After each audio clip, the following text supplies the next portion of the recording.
diz assim, já que é um livro pequeno, irmãos, 15 versículos, vamos ler. Pelo menos vocês falam que é um livro, né? A Bíblia. O Enes pode falar, né? No fim do ano que é um livro todo da Bíblia. E diz assim: o presbítero amado, Gaio, em que eu amo na verdade, amado acima de tudo, faço voto por tua prosperidade e saúde, assim como é prosperar a tua alma, pois fiquei sabendo alegre pela a vida do irmão e pelo seu testemunho da sua verdade, como tu andas na verdade. Não tenho maior alegria que esta de ouvir que meus filhos andam na verdade. Aí tem um título aqui, né? O exemplo de Gaio. Amado, procedes fielmente naquilo que pratica para os irmãos, e isso fazem mesmo quando são estrangeiros, os quais perante a igreja deram testemunho do teu amor. Bem fará encaminhados em sua jornada por modo digno de Deus, pois por causa do nome foi que saíram, nada recebendo dos gentios. Portanto, devemos acolher esses irmãos para nos tornarmos cooperadores da verdade. Aí tem aqui o terceiro tema, né? Diotrefes, ambicioso, Demétrio, fiel e cristão. Escrevi algumas coisas à igreja, mas Diotrefes, que gosta de exercer a primazia entre eles, não nos dá acolhida. Por isso, eu falei, e lembrando nas obras que ele pratica, proferindo contra nós palavras maliciosas, e não satisfeito com essas coisas, nem ele mesmo escolhe os irmãos. Como impede os quem o recebe e os expulsa da igreja. Amado, não remitir o que é mal, senão o que é bom. Aquele que pratica o bem procede de Deus, e aquele que pratica o mal jamais viu a Deus. Quanto o Demétrio, todos que dão testemunho até a própria verdade, e nós também damos testemunhos, e sabe que nosso testemunho é verdadeiro. E aqui as considerações finais, né? Muitas coisas tinha que escrever, todavia não quis fazer com tinta e apenas, pois em breve espero ver-te. Então conversaremos da viva voz. Paz seja contigo, e os amigos saúdam os amigos em nome por nome. Amém? Então, irmãos, pelo menos lemos um livro aqui no fim do ano, né? Mas o interessante é que, explicando aqui um pouco a estrutura, né? E já que a gente vai estudar sobre o livro, então, Deus, na verdade, Deus ele revela fortemente aqui dentro desse pequeno texto, né? Se fosse a gente dar um estudo assim sobre eles, era semanas e semanas de estudos. Porém, eu vou, na introdução, né, dessa terceira epístola de João, né? É um dos livros mais curtos do Novo Testamento, né? E é composta por apenas 15 versículos. Escrita pelo apóstolo João, a carta é interessada a um cristão chamado Gaio, né? Cujo que a gente acabou de ler, né? Em algumas traduções deixa bem claro que era um presbítero, né? E o objetivo principal da epístola, né, é encorajar Gaio em sua hospitalidade, né, para com os missionários e advertir contra o comportamento dele, Diotrefes, um líder autoritário na igreja local, apesar de suas brevidade, a carta apresenta lições valiosas sobre a liderança da hospitalidade cristã e a importância da verdade no relacionamento entre os irmãos na fé. Então esse é o objetivo da carta. Então João, ele elogia Gaio, né? Tem as saudações, a gente vai estudar a estrutura da carta, né? Tópico por tópico, e ele aplica umas lições dentro disso, né? Mas aí vocês vão entender no compassar aqui da palavra, uma coisa de cada vez, né? O contexto histórico, né, dessa carta, né, o autor, a epístola, foi escrita no final do período do século, né, no primeiro século, provavelmente entre 85 e 95 depois de Cristo. Então, não deu uma data certa, mas segundo historiadores, eles colocam esse período de 5 anos, entre 85 e 95 depois de Cristo, né? João, um dos 12 apóstolos, autor também do Evangelho de João e das outras 2 epístolas e do Apocalipse, né? Escreve de maneira pessoal e pastoral a carta. Reflete os desafios enfrentados pela igreja primitiva, incluindo disputa interna e a necessidade de discernimento espiritual e a prática de hospitalidade. Então, os 3 temas principais dessa carta é mostrar sobre a disputa interna que estava acontecendo, a necessidade de discernimento espiritual e a prática de hospitalidade. Então, esses são os 3 temas centrais que João eles passa para Gaio, né? E dentro disso a gente tem a estrutura da carta, né? Para os irmãos entenderem, mantenha a Bíblia aberta para você entender toda a estrutura da carta. Então a estrutura da carta funciona assim, né? Só tem um capítulo, 15 versículos, então a gente vai estudar versículo por versículo para saber o que fala em cada versículo, e depois disso eu vou aplicar 3 lições dentro da carta toda. Amém? Entenderam? A gente está fazendo segundo os caras que fez homilética, que é estudado aí, isso é um sermão textual, né? Então não é temático, né? Não é biográfico, então a gente vai trabalhar em cima do texto e através do texto a gente vai aplicar umas lições, né? Então, do versículo 1 ao 2, João começa com uma saudação calorosa a Gaio, né?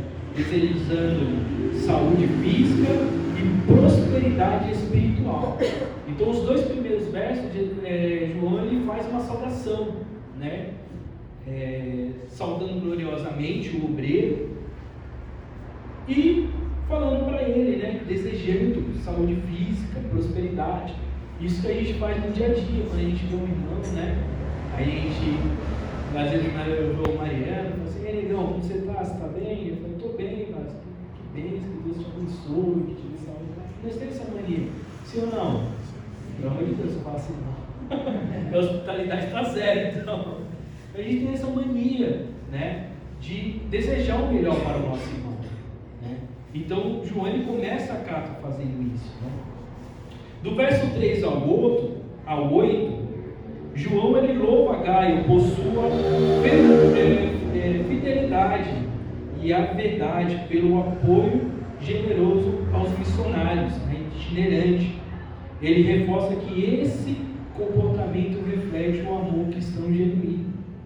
Então, do verso 3 ao 8, João ele meio que elogia o obreiro pelas boas obras que ele está fazendo, e fala para ele: o que você está fazendo é realmente uma postura de um genuíno cristão, né? É como se fosse realmente um pastor falando para o ovelha: pô, tudo aquilo que eu te ensinei você está cumprindo, você está fazendo, né?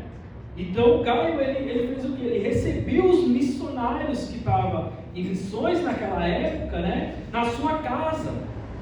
E o interessante é que do verso 3 ao 8, João ele ainda fala: e eu tenho recebido testemunho deles falando do amor que você tinha, né? Foi até umas estudos atrás, o pastor estava explicando sobre o amor ágape, né? Que a gente devemos ter esse amor ágape com os irmãos, né? Com o próximo, né? Eu sempre repito isso e eu gosto de repetir, né? Era o amor que Jesus ele forçou para Pedro, porque quando Jesus ele pergunta para Pedro, ele pergunta no amor ágape, e Pedro ele responde no filenon. Não, pode fazer como amigo, como companheiro, como colega. Mas Jesus ele estava forçando a Pedro a ter esse amor, para entender o que era o Evangelho, né? Então quando Pedro ele nega Jesus, quando Pedro e Jesus o perdoa, ele entende qual é o verdadeiro amor ágape. É o amor que está acima de todas as coisas. É o amor que mesmo que a pessoa te trair, mesmo que a pessoa te dá uma apunhalada nas costas, você vai amar e ainda vai perdoar ele. Então Jesus ele quis dar uma lição. E João ele reforça isso. Porque judeu, irmão, se você for ver os judeus, até hoje não é como qualquer um que eles colocam dentro da casa deles, não.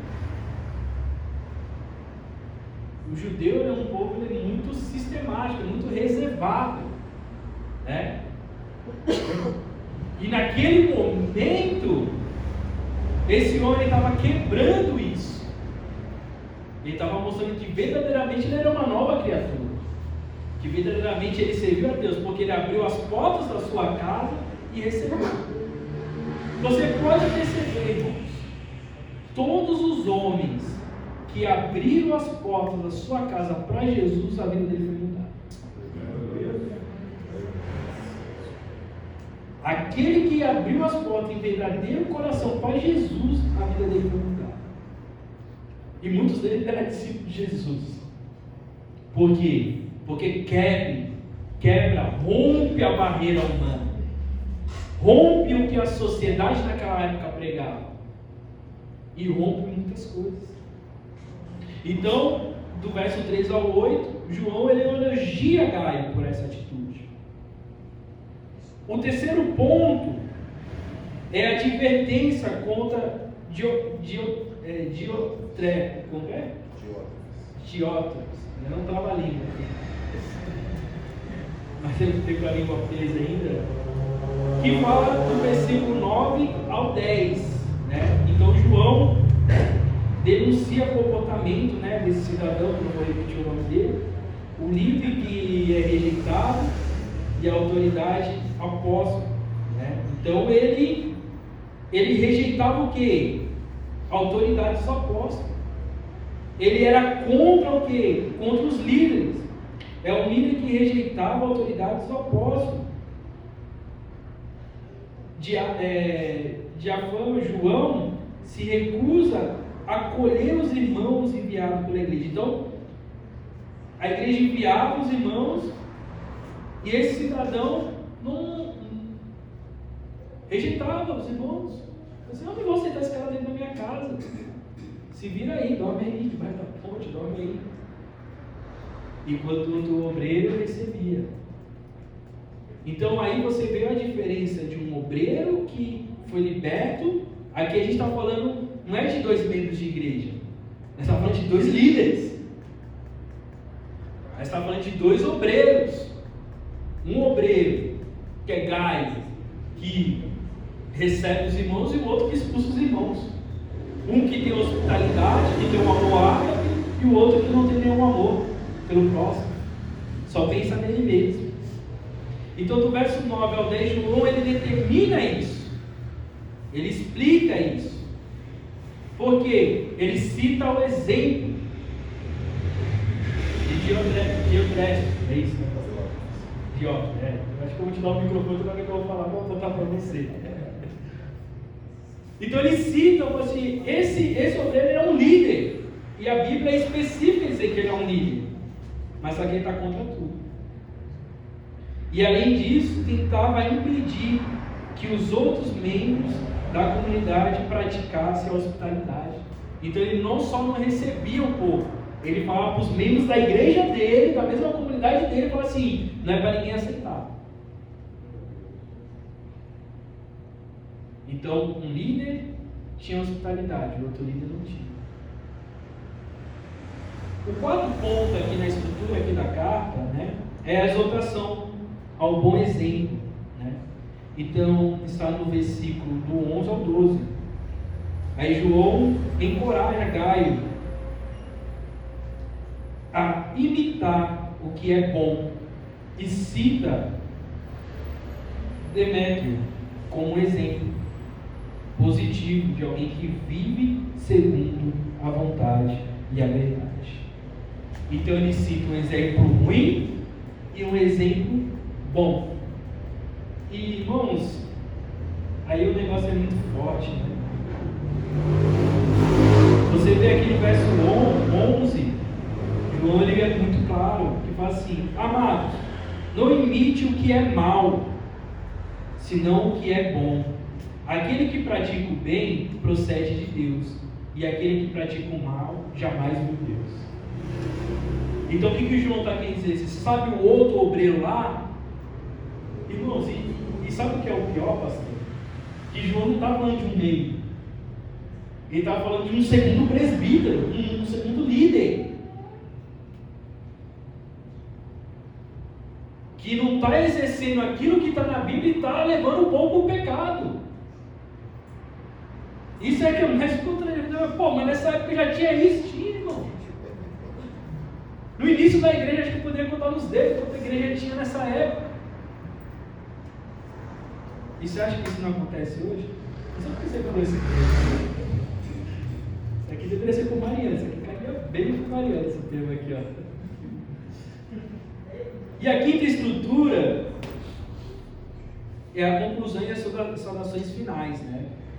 Então João expressa o desejo de visitar Gaio pessoalmente e encerra com uma saudação muito amigável, né? Você vê que é tipo um negócio com companheirismo de irmão, né? E o interessante é que dentro dessa carta a gente vê assim 4 temas principais que a gente vai trabalhar nos temas que eu vou depois citar, né? Então, o primeiro é hospitalidade cristã. A epístola destaca a importância de acolher e sustentar os missionários que trabalham no prol do Evangelho. Essa prática demonstra amor, cooperação na obra de Deus, né? Então, que nós devemos acolher os irmãos. Mas não é acolher, tipo assim, vou levar uma para casa, vou fazer um churrasco, vou fazer isso. Não. E às vezes você perguntar, né? A gente tem um corpo aqui de obreiro. Você já chegou em algum obreiro, em algum diácono, em algum presbítero, né, em algum cooperador, ou nas esposas dos obreiros e perguntou como que elas estão? Se está precisando de algo? Né? Isso é uma função de nós cristãos. Da mesma forma que nós, obreiros, temos a obrigação de cuidar da igreja, a igreja também tem a obrigação de cuidar também dos obreiros. É uma via de mão dupla, né? O segundo, a verdade. A palavra verdade expressa repetidamente na carta, indicando a sua centralidade na vida cristã. João exorta Gaio a viver de acordo com a verdade e a rejeitar o comportamento que não reflete os ensinamentos de Cristo. Irmão, você sabe o que é viver na verdade? A palavra verdade já diz tudo, é você ser verdadeiro, você ser quem você é, você ser quem você é. Às vezes, irmãos, isso não é segredo. Eu já trouxe pessoas do meu trabalho aqui para a igreja, entendeu? Já levei pessoas do meu trabalho para jogar bola com a gente lá. E as pessoas sempre falam: pô, Jair, da mesma forma que você é no trabalho, você é aqui. Brincalhão, extrovertido, gosta de tirar uma onda, né? Brinca um com o outro. Por quê? É verdade. Eu não posso ser uma pessoa lá em casa, uma coisa, aqui outra, né? Às vezes minha sogra fala que eu perturbo ela, que eu fico o dia inteiro enchendo o saco dela. brincando. Hoje mesmo ela estava atrasada no culto, eu falei assim, eu vou ficar de 5 quando eu for para você ir rápido. Fazer igual eu faço com a Érica, né? Por quê? Eu em todo canto eu sou assim. Enche o saco da Cris, brinca aqui, brinca a irmã Graça. Porque eu sou uma pessoa verdadeira. Eu não escondo nada de ninguém. A minha casa é aberta, não lá visita, sabe o que eu tenho, eu faço. Entendeu? Por quê? É uma pessoa verdadeira. Eu não tenho nada a esconder de ninguém. Em todo canto a gente tem que ser aquilo que nós é em todo lugar. A gente não precisa, não pode ser uma pessoa aqui dentro da igreja, na sua casa uma outra pessoa, no seu trabalho uma outra pessoa. Você não pode, igual eu sempre falo, eu falo isso pro meu cunhado, direto, falo assim, Denis, torneira apertada demais dá vazamento. Você não vai conseguir sustentar o que você está querendo. Você tem que viver uma vida equilibrada. Você é 880, você quer, eu falo bem que você quer orar num monte, você quer chegar a um grau de santidade, e você não vai conseguir manter isso. Você, crente, tem que estar numa constância. Você tem que fazer aquilo que você consegue sustentar. Você tem que fazer aquilo que você consegue fazer. Não adianta você, vou usar 100% sair até os pés, e é isso, você não vai sustentar, irmãos. Você tem que fazer aquilo que você consegue, aquilo que você já está liberto, aquilo que já está no seu coração. Não adianta você camuflar.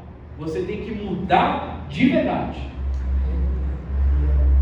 Por isso que quando chega um novo convertido, aí entra aqui na parte de hospitalidade, a gente não pode forçar o novo convertido a mudar de um dia para o outro. Você chegar um novo convertido, você pegar, não, agora você tem que começar a usar saia, tem que começar a usar terno, tem que começar a usar gravata, tem que começar a fazer isso, tem que começar a fazer. Ele não vai sustentar, irmãos. Ele pode fazer isso na sua frente, mas por trás ele não vai fazer. Por isso tem que ser verdadeiro. Por isso tem que ser verdadeiro. E a verdade tem que nos acompanhar. Será que nessa noite nós estamos sendo verdadeiros? Será que como que a gente pinta a nossa realidade para as pessoas? Será que como que a gente fala da nossa família para as pessoas e como que é na prática? Qualquer coisa eu obrigo o pastor aqui que vive esse tempo. Bom, o terceiro aqui é liderança e autoridade. A carta contrasta o exemplo de Gaio e Demétrio com um comportamento com autoridade de isso, obrigado. Enquanto os primeiros refletem humildade e amor, últimos criticado por sua arrogância e falta de submissão a autoridades apostólicas. Então você pode ver, irmãos, aquele irmão que não aceita autoridade, ele está, vamos colocar 99,9% sujeito ao erro. Porque se ele não obedece nem o servo do Senhor, que é guiado por Deus, ele não está seguindo o próprio Deus no mesmo tempo. E o quarto, para a gente agilizar aqui, relacionamento com irmãos. João enfatiza o cuidado mútuo e apoio dentro da comunidade cristã, como uma expressão prática do amor de Deus. Irmãos com pandeiro dentro da igreja, irmãos que traz só problema. Todo problema da igreja é o mesmo irmão, é a mesma irmã, a mesma situação, só eles estão fazendo aquele mesmo problema. Será que eles estão seguindo o caminho de Deus? Não está, é do capeta. Que a Bíblia fala aqui, vai tomar os boletos de novo. Amado, não imite o que é mal, senão o que é bom é aquele que pratica o bem e procede de Deus. E aquele que pratica o mal jamais, nunca viu Deus. Essa pessoa nunca viu Deus. E quer dizer uma coisa? Ainda pior ainda, nunca foi crente. De verdade. E isso está sentando um obreiro aqui no tempo antigo ainda. É complicado, irmãos. Vamos entrar nos temas, pelo amor de Deus. Vamos uma aplicação prática. Isso só foi a introdução só. Vai ver que tem meia hora para aplicar. A primeira aplicação, que é o primeiro tema, né? É o apoio aos missionários, né? Então a carta ela se inicia, né? João falando para Gaio sobre apoio, né? Então os cristãos são chamados a apoiar aqueles que dedicam a sua vida à propagação do Evangelho, seja por meio de recursos financeiros, oração ou hospitalidade, né? Então nós cristãos, né, a gente tem um dever de ajudar, né, aqueles que estão fazendo pela propagação do Evangelho, por meio de recursos financeiros, oração e hospitalidade. Você já orou por um obreiro hoje? Ai, não tenho dinheiro, mas e a oração pelo menos? Oração que eu saiba não paga, né? E a hospitalidade? Se pegar e perguntar. Eu tenho essa mania, toda vez que eu posso estar bem, ele pergunta se eu estou bem, né? Responde a mesma coisa, está bem. Mas pergunta, né? Mas pergunta. Está precisando de alguma coisa? Como que está? Né? Às vezes até brinco assim com o pastor, pastor, você tem que pegar umas férias aí, né? Eu falo mesmo. Desde que tem eu e o Lucas, né? Tinha eu e o Lucas, né? Agora veio o pastor Gilson, agora está o Joel. Tem quase 4 obreiros aqui em cima do púlpito aqui, né? Eu brincava com ele, tem eu e o Lucas e o pastor Gilson. Vai lá, deixa a carinha, nós segura aqui. O Rojão prega, ou dirige, ou pega, se não tiver obreiro, eu desço, nós tira o fé, né? Mas vai descansar, precisa. Isso é o que? Hospitalidade, você olhar para o bem do próximo. Não ser uma pessoa egoísta, né? Às vezes teve um dia que aí entra um pouco na verdade, né? Aí teve um domingo que eu cheguei na minha esposa e falei, vai ficar em casa, assistir um Netflix, muito cansado. Aí eu mandei mensagem para o pastor, não vou para a igreja, ele perguntou para mim se estava bem, não, pastor, vou ficar só em casa mesmo. Eu não vou mentir, mas eu preciso do tempo, estou cansado, muita coisa aconteceu no trabalho, vou assistir aqui o Netflix e tal. Aí na terça-feira a Cristiane perguntou, né? Pô, você não foi no culto, lembra? Aí eu falei, não, tá em caixa de Netflix. Porque é verdade, irmão. Tem irmão que não vem para a igreja e está cansado que mente ainda. Será? Que mente. Eu falo, quando estou cansado, pastor, hoje estou cansado, o programa está com a cabeça cheia. Eu falo, não falo, pastor. Por quê? Tem que ser verdade, verdadeiro. Eu não posso mentir. O crente que mente por coisa pequena, mente por coisa grande. E é verdade. Então a gente tem que apoiar. Então, algo interessante. Em 2 Reis, capítulo 4, do verso 8 a 17, a gente não tem mais projetor. Mas eu tenho um resumo aqui da história, né? Nesses trechos, uma mulher sunamita recolhe Eliseu, reconhece Eliseu como um homem de Deus e decide, junto com seu marido, construir um quarto em sua casa para hospedá-lo. E sempre que ele passava por Sunem, como forma de gratidão, Eliseu profetizava que ela teria um filho. E apesar de ser estéril, no ano seguinte a profecia se cumpriu e ela deu à luz um filho. Porque ela colheu aquilo que ela plantou. E o que ela plantou? Hospitalidade. Ela viu o profeta passando e falou assim, e você vê como mulher sábia, né? Ela foi perguntar para o marido, você é o marido, eu vi aquele homem de Deus ali, vamos construir um quarto para ele, com uma cama, uma mesa, e toda vez que ele vem aqui, ele tem um canto para dormir, para ficar. E ela não pediu nada em troca do profeta, mas só que ela recebeu. Ela deu à luz um filho. Mas só que o interessante que no verso 18 até o 37, algum tempo depois, o filho da mulher sunamita adoece. e morre. E ela busca Eliseu, desesperada. E o profeta, movido por compaixão e pela fé dela, ora fervorosamente e realiza um milagre e ressuscita o menino. Então o crente que ele recebe os profetas, o crente que tem uma hospitalidade, ele colhe benefícios para a vida. Glória a Deus. Ele colhe benefícios para a vida. Então devemos ser mais amorosos com os nossos irmãos. Devemos ser mais amorosos com os nossos anciões aqui da igreja. Quais são os anciões mais velhos? É devemos. Você já perguntou para alguma irmã, para um irmão, se está precisando de alguma coisa?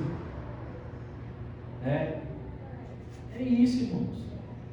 Nós temos que ter isso na igreja.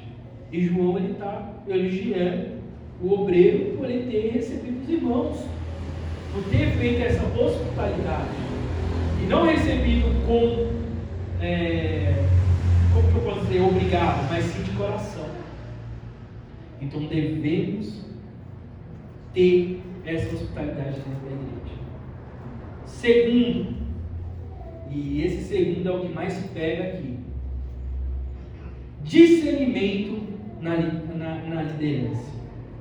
Então, primeiro é o apoio aos missionários, e a segunda missão que João ele aplica é o discernimento na liderança. Devemos estar atentos ao caráter e às ações dos líderes espirituais, valorizando aqueles que refletem os valores cristãos e rejeitando atitudes autoritárias ou contrárias à palavra de Deus. Isso, para mim, é o que mais pega. A gente temos que ficar atento. A igreja tem que observar os líderes e as condutas dos líderes. Eu não estou pregando, irmãos, usos e costumes, não. É você ver o caráter do líder, a verdade do líder. Se ele é verdadeiro ou não. Você olhar para a família do líder. Como que está a casa dele? Ele consegue liderar a sua casa? Dói mesmo. Mas nós obreiros, a gente tem que ser exemplo. Igual, nós pregamos aquilo que vive, né? Às vezes eu converso com a minha esposa. Eu chego nela e falo assim: se você tiver algum problema comigo, isso eu já falei com ela está aí, eu não posso mentir. Se você tiver um problema comigo, fala comigo. Eu não quero em nenhum momento você externar o nosso problema de casa para outras pessoas. Não falo isso, Érica? Falo isso direto. Eu não quero que você chegue, irmã e pastor, você tem que falar comigo, que eu sou sacerdote da casa. Se tiver alguma coisa contra mim, sempre a gente vai conversar. Porque eu não quero passar essa vergonha como obreiro.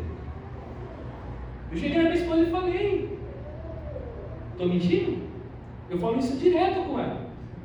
Porque eu não quero passar vergonha. Eu não quero ser um obreiro fajuto. Eu quero ser um obreiro verdadeiro. Então eu tenho que começar da minha casa. A única vez que ela estendeu um pouquinho, que a gente estava até, acho que foi na sua casa, ela estendeu um pouquinho, eu cheguei em casa e falei com ela. Falei assim: não é para você falar a nossa vida pessoal para ninguém, você tem que falar comigo. Não foi? E ele deu uma bronca nela. Por quê, irmãos? Porque eu sou sacerdote da minha casa. O que eu tenho dentro da minha casa é eu e minha esposa. Se eu tenho alguma coisa para resolver, é minha esposa. Se eu ficar trazendo problema para o pastor, é uma vergonha para mim. O que o pastor vai achar de mim? Pô, meu obreiro, meu auxiliar não consegue resolver nada na sua casa, como que eu vou deixar ele resolver? É uma vergonha. E a partir do momento que eu não conseguir controlar a minha casa, eu não sigo para estar aqui. É duro, mas é Bíblia. É Bíblia. Como que eu não consigo controlar a minha casa, vou controlar uma igreja? Eu vou orientar um irmão, vou orientar uma irmã? Como? Como que eu vou dar um exemplo? Como que vocês vão olhar para mim como obreiro? Todo dia você vê minha mulher vir aqui, o pastor reclamar de mim, a igreja vendo, a vergonha passando. Meu mérito vai longe. Eu fico sem mérito. E eu não consigo praticar a obra de Deus. Eu não ia ter autoridade de pregar isso se eu não estivesse vivendo isso. Porque a gente é aquilo que a gente prega. Moisés, vou citar o exemplo de Moisés. Moisés era um líder humilde e obediente. Moisés ele foi escolhido por Deus para liderar o povo de Israel e libertá-los da escravidão do Egito. Ele é descrito como um homem mais manso da terra, certo? Que ele bateu ali na rocha com raiva, mas ele é descrito como o homem mais manso da terra. Em Números 12, verso 3, sempre buscava a direção de Deus antes de tomar uma decisão importante. A característica do caráter de Moisés: primeiro, humildade. Moisés não buscava exaltar a si mesmo, ele reconhecia que a sua autoridade vinha de Deus. Segundo, obediência. O mesmo diante de desafios, ele seguiu as instruções divinas fielmente. Terceiro, intercessor. Quando o povo pecava, Moisés intercedia em oração para que Deus os perdoasse. O Êxodo 32, verso 11 ao 14. E quarto, serviço. Moisés priorizava o bem-estar do povo acima das suas próprias ambições. Você vê, né? Acima das próprias ambições, ele colocava o povo de Deus. Ação de liderança. Moisés guiou o povo pelo deserto e trouxe o mandamento de Deus e o conduziu com paciência, mesmo diante da murmuração constante. Todo mundo lembra que Moisés ele pecou ali quando ele feriu a rocha. Mas ninguém vê que ele passou 40 anos com esse povo na orelha. Ora, o cara não aguenta, né? Como é que não aguenta? Mas Moisés ele tinha essas características como líder. Ele era humilde, ele era obediente, ele era intercessor e ele era um cara de serviço, de hospitalidade. Aí tem um outro líder, né, que é o Corá, né? Que é um líder orgulhoso e rebelde. Corá, por outro lado, se rebelou contra Moisés e Arão e questionando a sua autoridade e alegando que todos no povo era santo e não havia necessidade de líderes escolhidos. Então Corá ele era bem na linha daquele obreiro que, qual é o nome dele? Isso aí mesmo. Na mesma linha daquele obreiro que João citou. Ele era contra o que? A liderança. Irmãos, o obreiro que fala mal de pastor, o obreiro que fala mal de diácono, o obreiro que fala mal de presídio, corre fora. Ele vai te levar para o buraco também. Não vai, pastor? Vai. E o interessante, né, que em Números 16:13, né, sua rebeldia não era apenas contra Moisés, mas contra a própria escolha de Deus. Então, quando você fala mal do líder, você não está falando mal do líder, você está falando contra a própria escolha de Deus. Você está falando contra Deus, né? Aí você pode ver característica de Corá, né? Orgulhoso. Corá não reconhecia a autoridade divina de Moisés e buscava exaltar a si mesmo. Segundo, rebelde. Ele liderou outros em sua revolta, criando divisões entre o povo. Aqui não tem divisão, né? Melhor. Divisão entre o povo, irmãos. Minha mãe sempre fala, né? Isso aí está roubando o emprego de Satanás, né? Que o primeiro que dividiu, rachou uma coisa foi Satanás. Pegou uns anjos ali, ó, mano, vamos encontrar Deus aí, vamos aqui pro meu lado aqui, eu vou ser Deus agora. Nós derruba ele, nós vai fazer do nosso jeito. Foi o primeiro, né? E tem muita gente que quer roubar o dele. Não, vamos derrubar o pastor, vamos mandar lá um e-mail lá para a sede lá. Vamos fazer isso, fazer aquilo. Ah, aquele irmão lá não gosta, aquele obreiro não gosta. O irmão Mariano tem muita cara fechada, não gosto dele. Mas sabe uma coisa? Entre eu e o Mariano, acho que eu sou mais duro que o Mariano. Ninguém acredita, né? Não é, pastor? Todo mundo fala, mas eu sou mais duro que o Mariano. O marinheiro, você dá 2 abraços nele, já era. Já virou uma flor. É uma bênção, Senhor. Eu gosto muito dele, por isso que eu encho o saco dele de casa. E o interessante é que Corá ele fazia essa divisão, né? Então Deus julgou Corá, os seus seguidores, de maneira severa. A terra se abriu e engoliu, em Números 16, versos 31 a 33. E servindo de advertência contra a rebeldia e a falta de submissão à autoridade divina.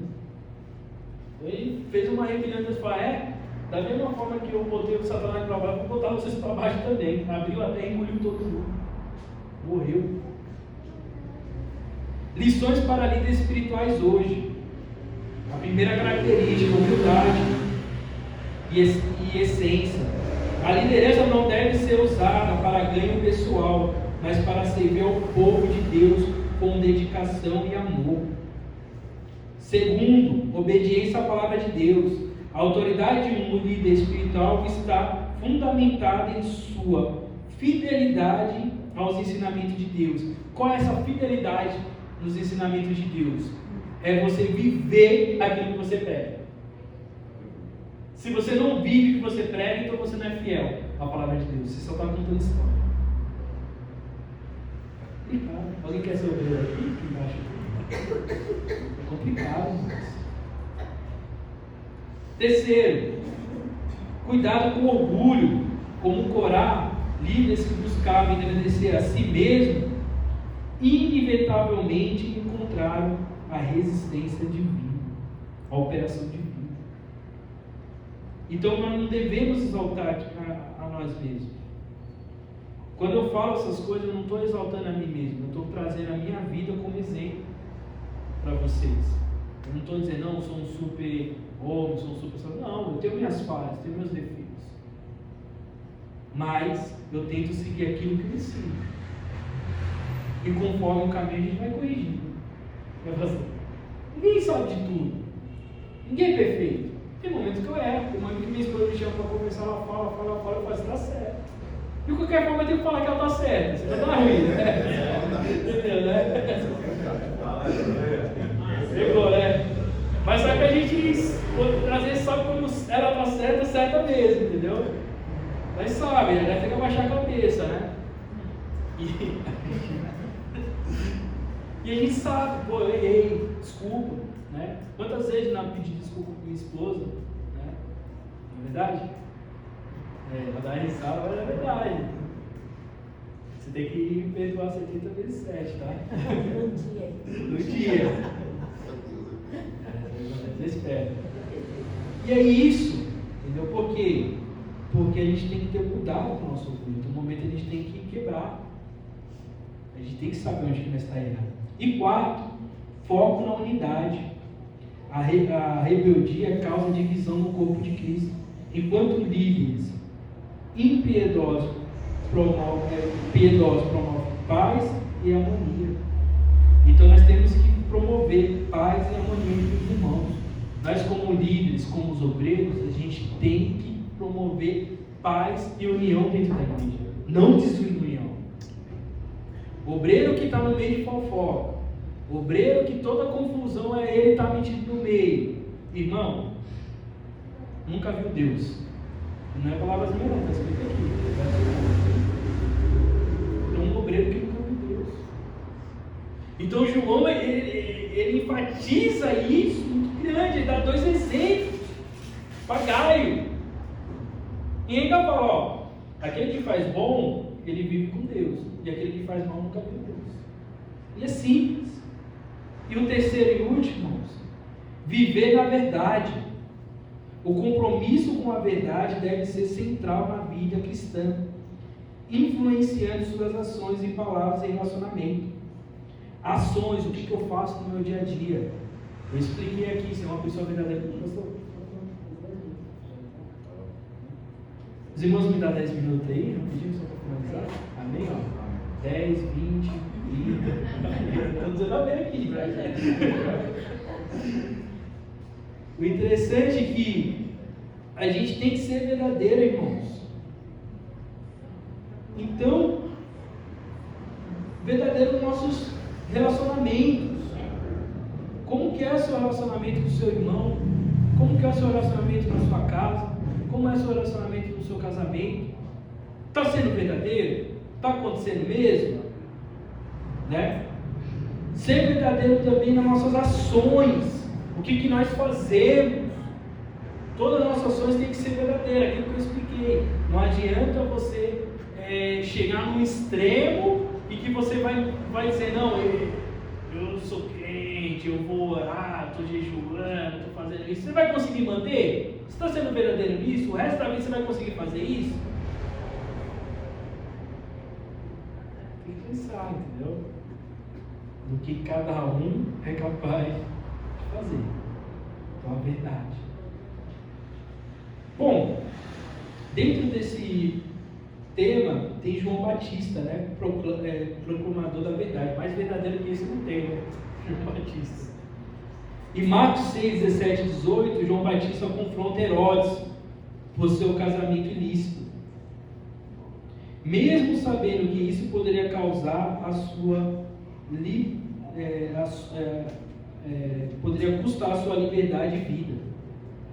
Ele pagou o preço por defender a verdade, mas sua fidelidade a Deus não foi negociada.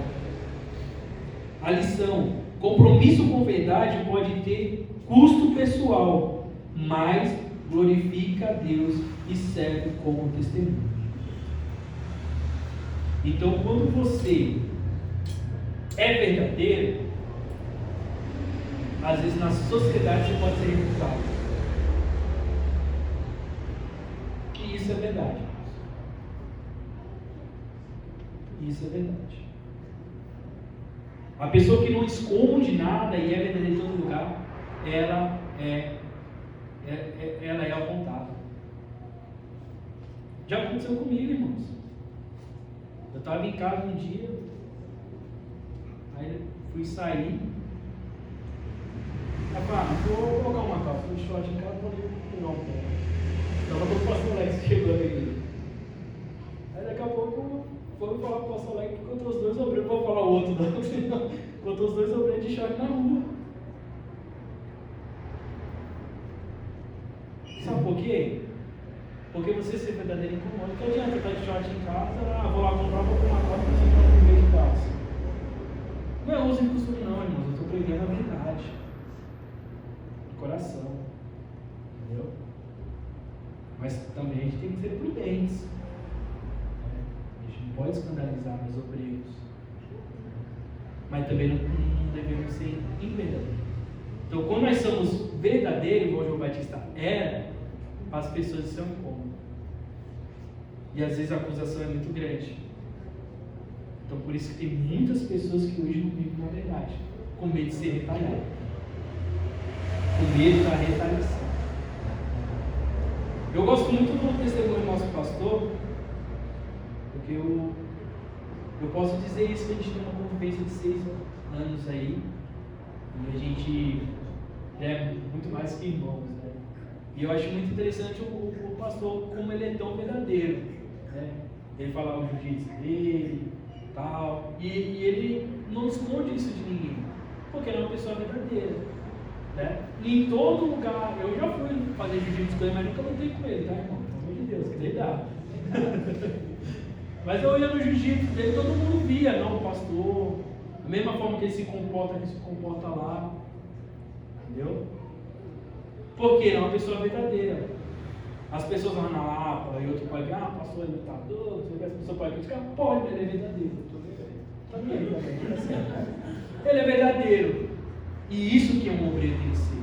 É um obreiro de você olhar e dizer assim, não, esse obreiro é assim em todo momento. Ele não esconde nada.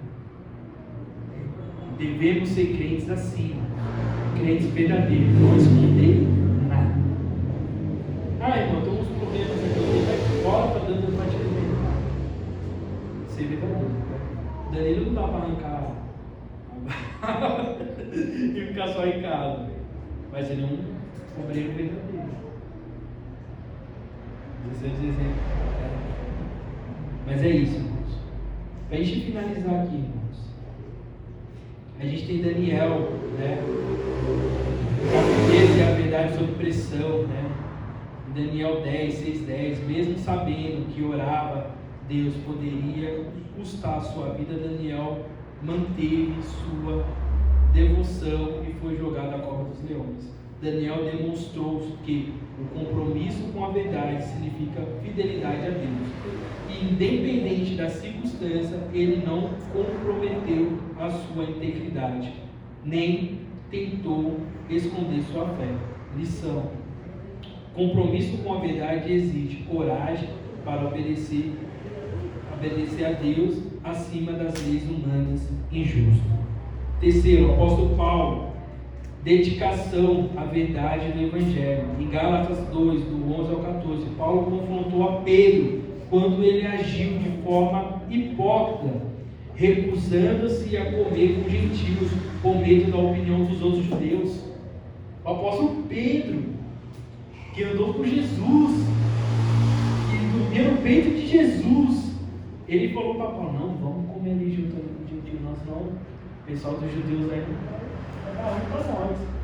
E Paulo falou: que isso, mano, você é doido? Nós estamos aqui para pregar para toda a criatura. Ser verdadeiro, não fazer exceção de pessoa. Paulo demonstrou que o compromisso com a verdade inclui corrigir erros dentro da comunidade cristã para preservar a integridade do Evangelho. A verdade deve ser definida mesmo quando existe confronto com outros líderes. Pesado isso. Mas a verdade ela tem que prevalecer. E quarto, Jesus Cristo é a verdade em pessoa. Em João 14,6, eu sou o caminho, a verdade e a vida. Ninguém vem ao Pai senão por mim. Jesus é a personificação da verdade e ele veio ao mundo para revelar a verdade de Deus e nos ensinar a viver de acordo com ela. Seu compromisso com a verdade foi imbalável, mesmo diante da oposição da cruz. Durante o seu julgamento, ele não negou sua identidade como filho de Deus, mesmo sabendo que isso levaria à crucificação. Mateus capítulo 26, verso 63 ao 64. E a aplicação prática desse tópico: buscar a verdade na palavra, assim como Josias e o salmista, devemos estudar a Bíblia para conhecer e vivenciarmos a verdade. Segundo, falar a verdade em amor. Seguir o exemplo de João Batista e Paulo. Devemos proclamar a verdade com coragem, mas sempre com graça. Terceiro, viver com integridade, como Daniel. Nossas ações devem refletir o nosso compromisso com a verdade, mesmo em situações difíceis. E quarto, evitar hipocrisia. Aprendemos com Ananias e Safiras que Deus valoriza com sinceridade e condena o engano. E para nos finalizar, a terceira epístola de João, embora breve, oferece uma rica reflexão sobre a prática da fé cristã e ela nos desafia a viver em hospitalidade, apoiar a obra missionária, buscar a verdade e promover o relacionamento saudável dentro da comunidade de fé. Assim como Gaio, somos chamados a ser modelo de amor, generosidade e contribuição para o crescimento do reino de Deus. E assim encerro minhas palavras em nome de Jesus. Me desculpe pelos 5 minutos de atraso. E amém.